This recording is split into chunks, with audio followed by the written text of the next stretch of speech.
Welcome to the E-Commerce Profits Podcast, where we feature top founders and experts in the e-commerce industry and take an in-depth look at the struggles and successes in growing e-commerce brands profitably.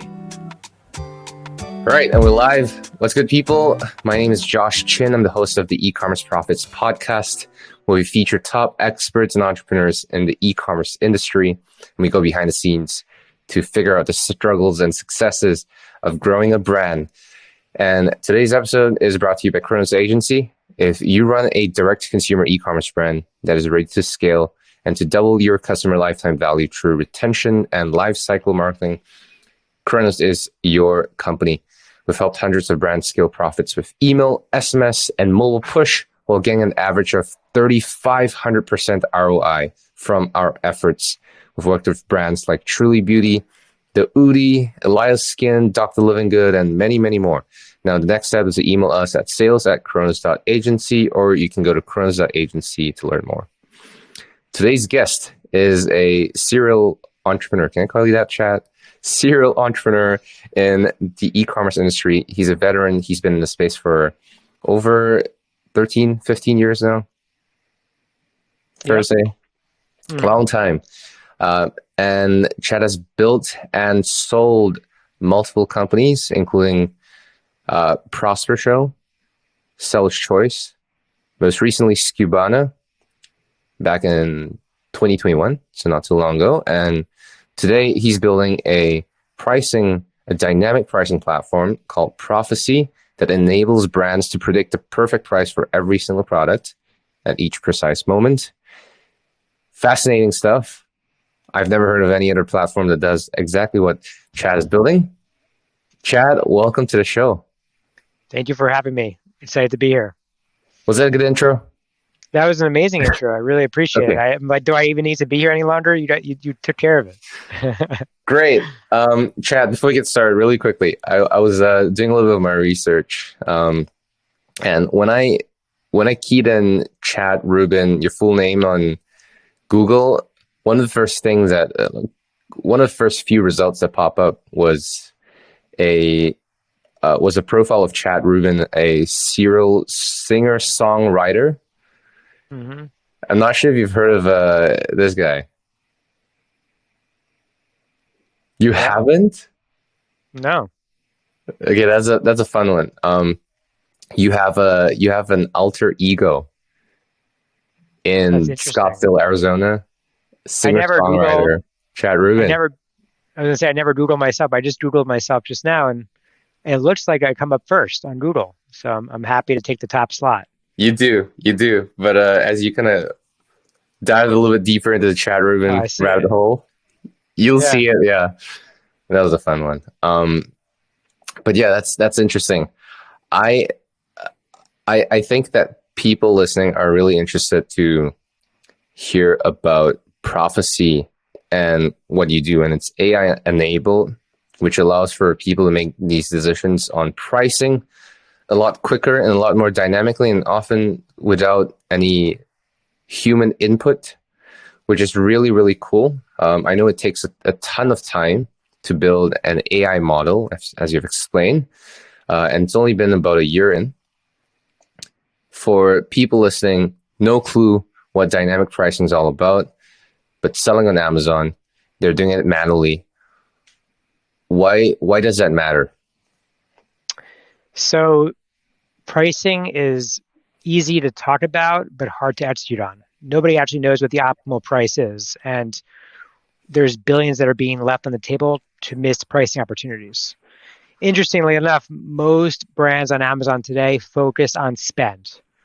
And so what really started me down this path was, well, would you ever leave $10,000 of ad spend unoptimized? No, you constantly make tweaks, find the wasted spend. And so why is nobody touching price? And so there's a massive opportunity because price is one of the quickest levers to pull to maximize profitability. What kind of an impact are you seeing with tweaking pricing and optimizing pricing on profitability? A great one, or else I would be doing it, and people wouldn't be signing up the way that they are. But if you look at our website, we have wall charmers. They were in our first beta cohort. They generated 30% more additional profits by using Profasee. Now, we can't always promise a 30% increase in profits. And by the way, the profits are rolling. Because we're AI, we get smarter and the learnings compound over time, which create a competitive moat. So $90,000 of incremental profit per year straight to the bottom line is what we generated for wall charmers. And now we're moving into our second cohort. And like if you think about it, by the way, it's not just EBITDA that we're generating, because then you think about the sale and the multiple on the sale, which is a conservative 3 or 4x on EBITDA, and you're creating that much value for our brands that are using us. Oh yeah, that's a good way of thinking about it. And how much are they paying Profasee? We do a flat fee, and we're giving people lower flat fee pricing today because we're just trying to scale and get clients in the door, right, and grow from there. So we're a flat fee. So we don't take a percentage of revenue. We don't take a percentage of profits. The upside is yours. Interesting. And so if you think about it, right, like every other industry has been, is utilizing dynamic pricing, right? Amazon, Expedia, Uber, Airbnb, smart pricing. And so like we're just duplicating that same strategy and giving Amazon brands the same technology that they haven't had access to. Would you say it's leveling the playing field just a little bit more?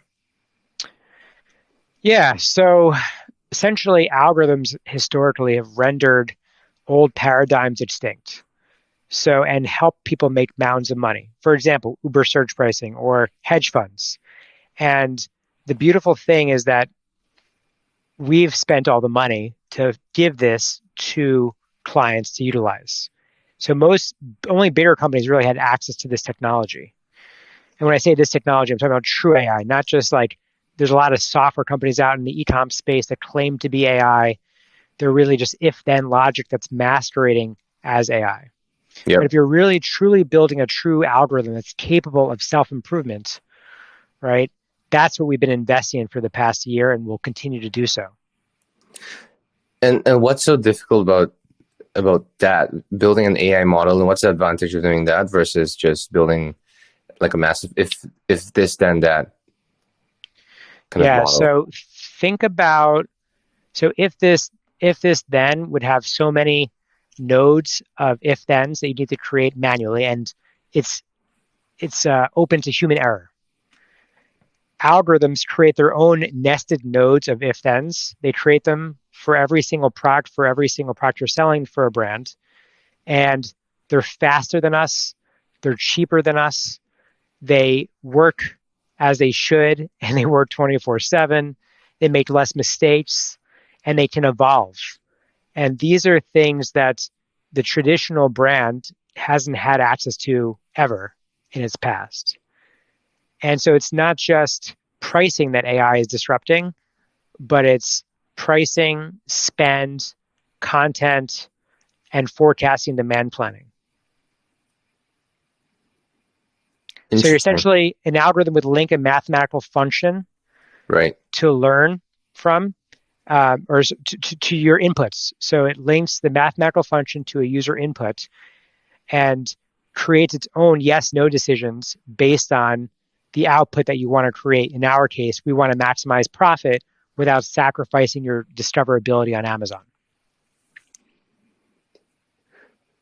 That's really interesting. Now, Chad, what you're building at Profasee, are you building a foundation of AI for Amazon and e-commerce, or are you building a foundation for pricing? And the reason I'm asking that is I'm curious about the future development potential of Profasee and what we can expect to see.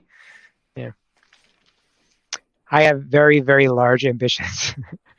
And so that means that pricing for me is a wedge into a end-to-end software stack driven by AI to maximize what I believe is the future, which is the algorithmic brand, right? The rise of the algorithm and the algorithmic takeover on Amazon. Interesting. Well, okay, tell me more. What does that mean? So, like I shared, pricing to me is just like a gateway drug into the future, right? So pricing is monetization. But if you think about the way that even e-commerce brands look at advertising today, specifically on Amazon, there's a terminology called ACoS. Are you familiar with that term? I'm not. So ACoS is your advertising cost of the sale. Oh, So ACoS, yeah. So it's a Sorry. ratio It's that. of Yeah. what you spend to what you make. And most people are siloed on this side of the equation, which is what you spend, because agencies, that's how they've always worked. And that's equivalent of ROAS on the D2C side. Yeah, so it's an inverse of ROAS, right? If you actually take the inverse of that, it creates ROAS. So, okay, so I digress. So essentially, ACoS is what you spend to what you make, and everyone's focusing on what you spend, but no one's focusing on what you make, the revenue portion. And if you actually combine the two together, you create the holy grail. It's like peanut butter and jelly. Makes sense. Essentially, it tastes that much better together. You can have them separate. You can have a peanut butter sandwich. You can have a jelly sandwich, but together, they'll actually it'll be monetization and acquisition together. What's the role of the brand owner in your vision when Profasee is completely built out? The role of the brand owner is to provide the inputs so that the data is being calculated into the proper insights and actions by AI. And the second input, which I think is very important, is the connection, the soul. And like right now, I haven't been able to see any brands using, like, for example, ChatGPT, which is like the latest buzz, to generate content that actually has soul. And it's hard to explain that soul, but like I looked at my LinkedIn post. I've been posting on LinkedIn pretty frequently. Like ChatGPT could never write what I'm writing, or maybe in the maybe a future state where it's so good and the prompts that are created are engineered masterfully. But right now we're just not in that state yet. Interesting. What's stopping AI from getting there? Is it a matter of, like a little essence that humans have that AI just cannot encapsulate, or is that a matter of time? Essentially, when does AI get there? It's a great question. I don't know when. I know it will. So it's a matter of when. I don't know if you ever heard of the term technological singularity. Yep. So it's when AI becomes uncontrollable and essentially changes human civilization, right? So technically it'd be like AI with a conscience. And I don't know when we get there, but it's not actually so far off. Interesting. All right, a little bit of a sidetrack here, but at that point,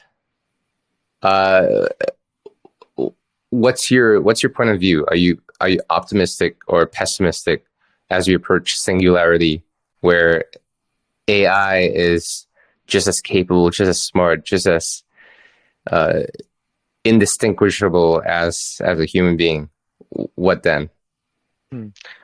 Well, I think like any great technology, it has unintended consequences. You can say that about anything that's been created. Facebook, Instagram, Amazon. There's always going to be some Tesla. There's always unintended consequences. And I think AI is going to have the most unintended consequences, because essentially, if you look at ChatGPT in itself right now, it's based on its creator. And so it's injected with the biases of the creator. So that's one challenge. And if ChatGPT becomes the prevailing AI model, then we're all going to be using AI that is biased and has an element of being flawed. The second is that point of singularity, when essentially you have humans that can be programmed, or robots that can be programmed to act like a human. Because you look at this Alex Hormozi post that he did. I don't know if you've seen it on AI, specifically at the end of 2022. And he talks about the only thing that hasn't been AI'd yet is sound. We have images, because images can create videos. and then we have text. And so once you have video and then you add sound to it, you pretty much can like replicate humans. And that's super scary. There's actually a site out there right now called character.ai. Yep. And have you gone to it yet? I've checked it out. I think I've seen a couple of videos of that. Yeah, it's super cool. So essentially it's a model that's been created around a person's, like it's studied the human so much where it can respond just as if the person responded. So I've tried Elon Musk, I've tried Joe Biden before. It's pretty wild, and we're literally in the first inning of this, and I think everyone should be paying attention. Interesting. Are you optimistic or pessimistic? Well, I mean, I'm building a business around it. I'm very optimistic of how AI can leverage data to drive decisions. I think for a long time, e-commerce brands are just like sprayed and prayed with tons of data, and they don't know what to make of it, which comes overanalysis paralysis. Mm-hmm. And I'm concerned when it becomes so powerful where people actually don't think for themselves, there's like brain atrophy, and humans get toppled by AI and computer code. Interesting. All right, let's get back. No, Profasee. Why hasn't this been built in the past decades of e-commerce? It's not a new problem. It seems like it's a problem that's been around as long as Amazon's been around, mm-hmm. and then some. Yeah. A few things. One is there are repricers that are out there, right? And we are the first private label repricer that is AI first.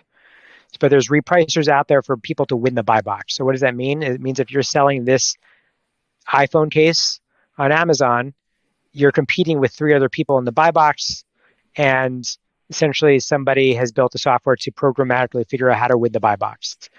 Profasee focuses on Amazon brands that sell on Amazon who don't have to compete for the buy box, so they always own the buy box, but they want to own the search engine ranking page on Amazon. That's where we focus. That's where we live and die by the search engine ranking page on Amazon. So there's a few other revolutionary things that have had to happen to enable Profasee to exist where it is today.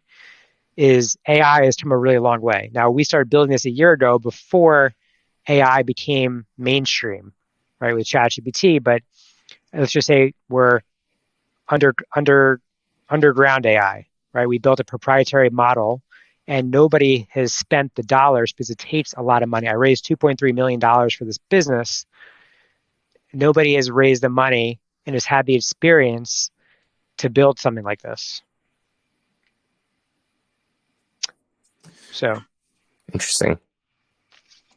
I'm really excited to see the development of the product, and there's a lot to be had. But here's the dilemma. Now, if everyone selling on Amazon, every private label seller and every third-party seller on Amazon is using Profasee, that levels out the playing field completely, and nobody has an edge. How should I think about that?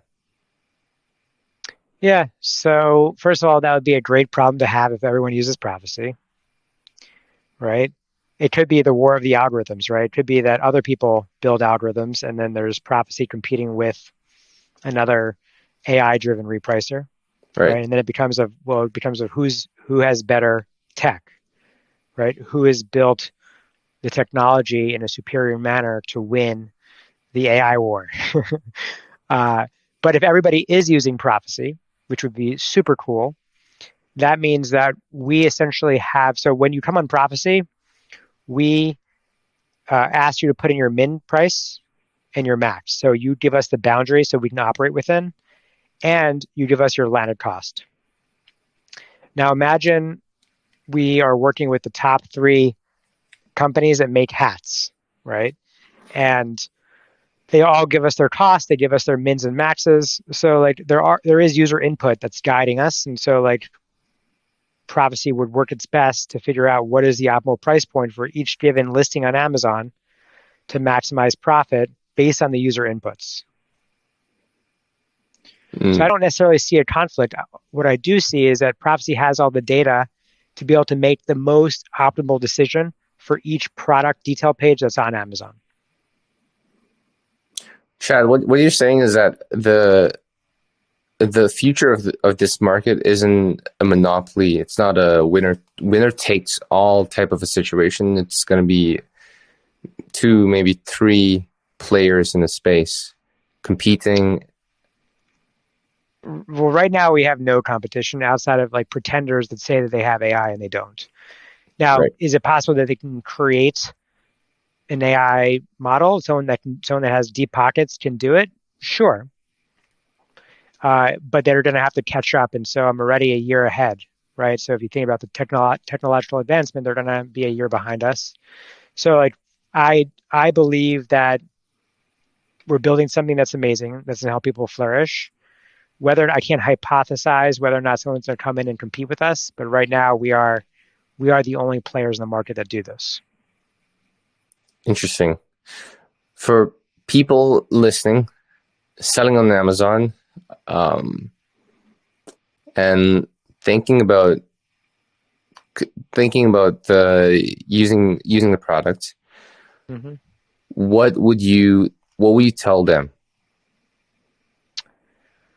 Well, I would love them to sign up, but in reality, right, we're not for everybody, and that's in our values on our About Us page, right? We're not for everybody, and we work with more sophisticated sellers, typically above $1 million to $2 million in revenue. But if you wanted to just see the pricing impact, I would suggest you try it manually to understand what goes into pricing. Because it's not as simply as just like marking it to market and letting a price stay static. We believe in the idea of dynamically changing pricing and building a spreadsheet around your price changes and seeing how your price influences your profit. Now, what makes it more complicated on Amazon, Josh, is that there's something called a knock-on effect. Your price today affects your orders tomorrow. Why? Because Amazon's this fast-driven marketplace where your discoverability changes. Your BSR, your bestseller rank changes on Amazon. And so we understand, and our model is smart enough to understand those changes and to incorporate it, but just take one ASIN and see what it's like to make changes in price. Very cool. Now, before we move into talking about the business side of things, I have a couple of questions I'm really curious about. When can we expect, or should we expect, a similar platform, or would you build a similar platform within Profasee for other marketplaces like Shopify and D2C? Yeah, so that's directionally one direction we can go into. I'm unsure if that's the direction we're going to go into. And for a specific reason, I think on Amazon, people are accustomed to price changes. Customers know that your basket changes, the price changes of a product. So I can add 10 products to my Amazon basket and I see that the price fluctuates. I don't care. Now, if you're buying from a D2C brand, even like Champion, and you go and you spend $120 for a hoodie, and now that hoodie is $99, you might have some remorse, right? You might contact the company and be like, hey, I just bought this hoodie and now the price is 20% lower. Like, what's up? And so I'm unsure if that's the direction we necessarily want to go into. Makes sense. But I do know that a lot of these D2C brands, one, have like ego around their price. Like they're like, oh, I have the best price and I'm never going to change our prices. We're not a discounter. We're a premium brand. And I'm not sure if there's going to be a high adoption based on like a Shopify merchant base to do so. Interesting. All right, people listening, if you're in Shopify and you want this on Shopify, go onto Chat's LinkedIn. Is that the best place to get in touch with you? Oh, no, you just email me. My personal email, it's chad@profasee.com. It's Profasee, profit you could see. Love it. Love it. Is that the origin of the name? The origin of the name is actually the word prophecy, which is biblical, which is predicting into the future with a certain level of certainty that something's going to happen. Beautiful. All right. So you sold Skubana, right? A little bit of a segue here. You sold Skubana back in 2021. Yes. What's different with the way that you're building Profasee today? So the reason I'm asking that is I'm curious if you're building something with a even greater of an ambition, or are you starting from where you started out with Skubana and just building it with a compounded level of skill sets and experience and network? Yeah, it's a great question. You must do this a lot, Josh. I do that a lot. Yeah, I ask this a lot too for people, who are serial entrepreneurs selling businesses all the time. So I'm always curious about your mindset. So I'll tell you, Skubana has some high highs and low lows. So we started September 10th, 2015, and we exited in April of 21. So it's roughly 2,000 days. And there's a lot of mistakes that were made. There's a lot of beautiful things that have happened, but also certainly a lot of mistakes. And I created a framework around those mistakes so I wouldn't make those same mistakes. On top of that, interesting. Hold on. Yeah, frameworks. Are you talking are these like documentations, like SOPs frameworks, or are you thinking of like mental models? Yeah, mental models. Like I journaled about all the mistakes that were made and how I want my next business to be different. I also took a lot of time between the sale and the departure to invest in myself and become the better version of myself. So I went from version 21, we sold in 21, to version 22, to version 23, where I am today. And I hired coaches like crazy to really hone in on self-improvement, self-growth, and some things that light me up in the world, and analyzing like where I want to go to next, right? The mistakes that I made, that I compiled, I journaled about them and really worked towards not making it, like made them learning opportunities. What are some of the most interesting mistakes that you've made that you could share, or your favorite ones? So Skubana, we are a multi-channel, or it is a multi-channel. I like to say we, but it's it now, working independently of myself. It's a multi-channel operation platform. So if you sell something on Shopify Plus, it updates Amazon. If you sell on Amazon, it updates Sephora. We keep all your inventory in sync across the channels. So we do orders, inventory, and profitability. That software in itself is a line item that's on the expense line. We're more of an efficiency software and a cost-saving software. We're not a revenue-generating software. And so one of the changes I wanted to make was I want to be in the revenue stream, help e-commerce brands make more money. And so that was a pretty easy one, right?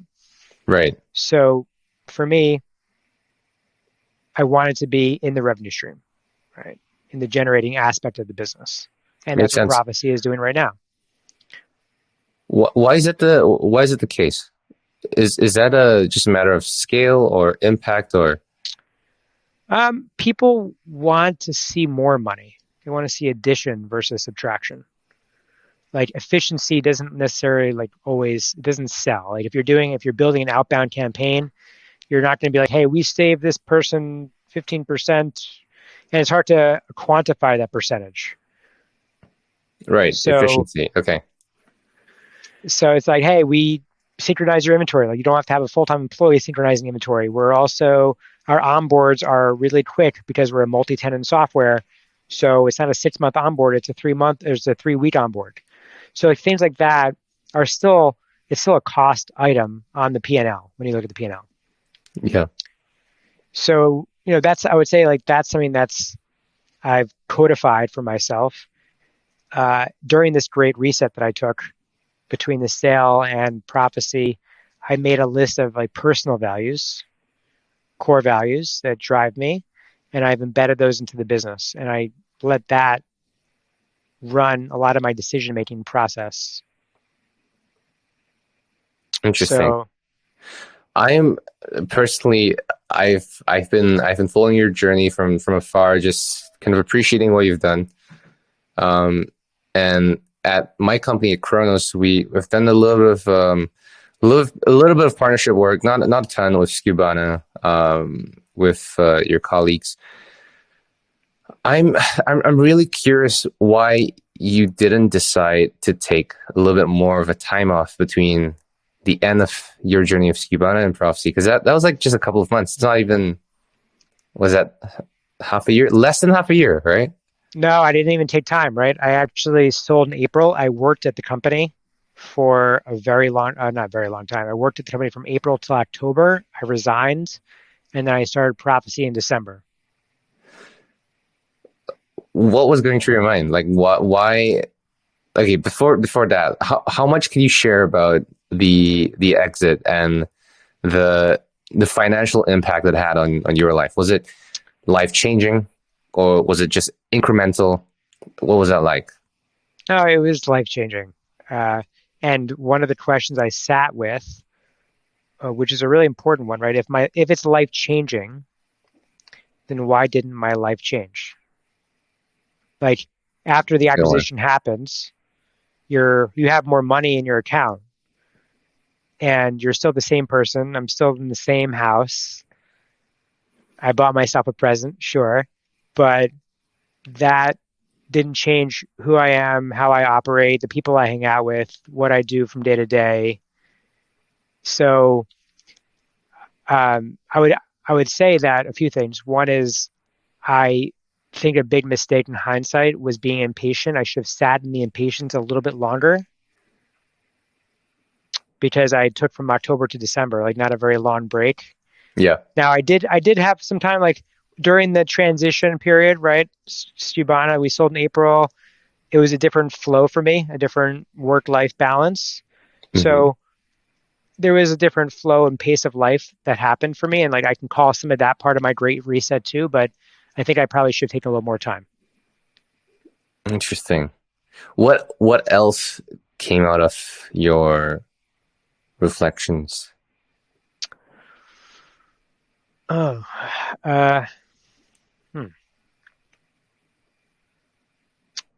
I found my mission in life. So I worked on my values, but I also worked on my purpose. Could you share? Yeah. My purpose is to elevate the human condition through holy moments and sacred experiences. I love turning what's maybe just could be a dinner with friends and making it a lot more meaningful to activate potential through. It could be through a meditation at the table, or a ceremony, or being an active facilitator. But I really love and like crave experiences where you leave better than when you began the experience together. Interesting. I understand, and I can relate to that. I dread meaningless interactions, and often when you know how when people kind of meet up with friends for drinks and dinner and like a meal, often the conversation goes into a really just meaningless spiral of gossip, or just, hey, how are you? What are you doing? How are the kids? How's the wife? How's your husband? It is such a, like, in my opinion, it's such a waste of interaction, such a waste of human connection that I think could be done better. What's your take on that? And tell me more about where that came about. So my take on that is, I agree with you 100%. And you have to be an active facilitator. Like I moved to Miami in 2020, and like you can easily go to dinners and you go to these long tables and you don't meet everybody. You're kind of stuck at the same part of the table with other people. So I would leave these dinners uninspired and underwhelmed. So I was like, you know what? I need to take matters into my own hands. So I started hosting at my house. And I hosted and let people know, like, hey, I'm going to host. I'm going to actively host. And like, if you don't want to, some people don't like doing, I don't know, like my mother-in-law, she doesn't like it when I facilitate active discussion at the dinner table. She doesn't like it. And Yep. that's not who I'm catering to. And certainly like not somebody I'm going to have at my house for dinner when I'm hosting a bunch of other entrepreneurs or other serial founders at my house. So I always gravitated towards creating these meaningful experiences, whether it's taking tea and doing a proper tea ceremony, or it's like, could be hookah, it could be just having dinner, it could be meditating, just setting the right atmosphere up to activate potential. And that became more cognizant for me and more in the frontal lobe of my brain after I did a psychedelic as I part of love that. my reset. Very cool. Where do you go? What was it? A ceremony, ayahuasca ceremony, or was that something else? No, it was something else, and it was facilitated by a very close friend, Mhm. and it was like hyper optimized, and it was done very intentionally. So, I've been in therapy for a very long time. I feel like I'm very reflective, and this was a really healing journey for me. There is just a little bit of something that sets most entrepreneurs apart from people who have not gone through the experience of building and selling and scaling a business. And I think that's unique to every entrepreneur that I've spoken to. And I've spoken to many in EO, an entrepreneurs organization where we're both a member at, and also outside of EO. And I've come to realize that not many entrepreneurs are aware or are cognizant of what that thing is, whether it be a character trait or value or tendency. What's yours? My tendency or character trait as it relates to what exactly? To how you perceive the world, life, work. I don't like to think about life and work as separate profiles. I think we're just one.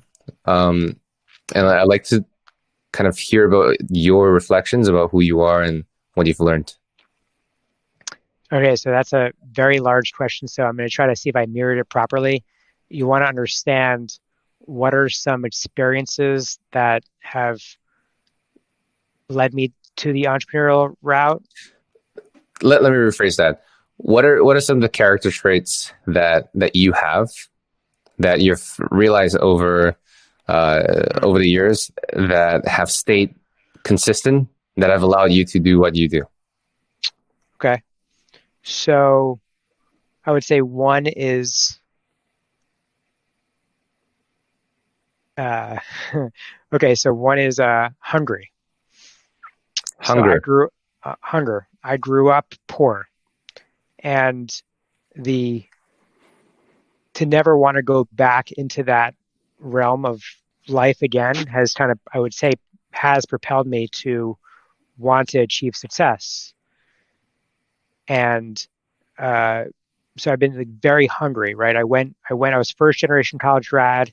I went to university and paid my way through school, studied finance because like I felt that's where my family was deficient, and went on to Wall Street, which is like was my dream job at the time. And I was like, oh, this is going to be amazing. And I never wanted to be an entrepreneur because my father was an entrepreneur, and I saw him struggle, and we can barely make payments to rent. So I think that's like a defining characteristic for me is that, right? I used to have an unhealthy, like I used to look at my bank account every single day on Wall Street, even though like it was for what? For nothing. Like my bank account was typically the same, right? I got my checks every 2 weeks from Wall Street and my bonus at the end. And so that's one. I would say two would be, and like I'm giving you like EO principles here, right? Where we encourage vulnerability. So another one would be, I was also fat growing up. I was obese. And to be shamed and to be ostracized from society allows you to see the world in a different way. So I think you can, while I've lost the weight and I feel like I'm in great shape, I am always have like that. I always can see that, like, hey, I was on the outskirts of society. I didn't fit in, right? I didn't see the world the way everyone else saw the world. And that has really empowered me forward. Very interesting. Very cool. Chad, I wish we had more time. This is a great conversation. I really enjoyed this. Yeah, it was really good. What's the best way for people to connect with you? Is that still email? For people wanting to learn more about Profasee, where should they go to? And yeah, go ahead. So my personal email, chad@profasee.com. You can check me out on LinkedIn, Chad Rubin, on Twitter, Chad Rubin. But yeah, feel free to email me, reach out. I want to be supportive. I want to help the community. Chad, thank you so much. Thank you. And I hope to have you on sometime down the road when things have evolved a little bit more. Awesome. Thanks for having me, Josh. Thanks for listening to the E-Commerce Profits Podcast. We'll see you again next time, and be sure to click subscribe to get notified of future episodes.